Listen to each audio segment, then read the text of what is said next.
Национален събор на приятелите на Русия се проведе на язовир Копринка край Казанлък. Добър ден, вие сте с обзорните новини на Радио Фокус в 17 часа и 30 минути. Аз съм Ева Бранимирова.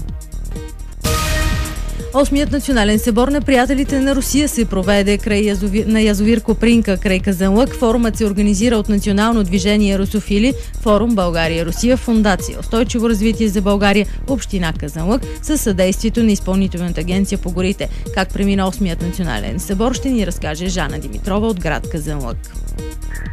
Днес той беше с участието на професионални и самодейни състави и изпълнители от България и Русия. Това беше с любезното съдействие на Форум България-Русия, Фондация Устойчиво развитие и Община Казанлък.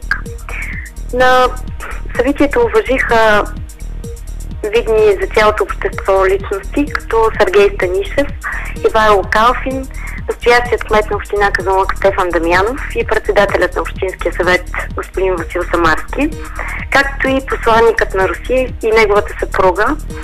Той беше придружен лично с независимия кандидат за кмет на град Казанлък Нанчо Видев.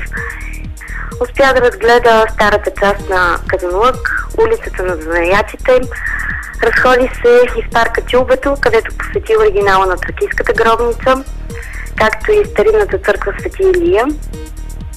По улицата на занаятите получи една прекрасна изненада от казанлъчани и казанлъчката занаятийска гилдия и лично от майсторът Петю Бакърчето, който му подари медна купа, изкована с 12-те апостола, с ликовете на 12-те апостола.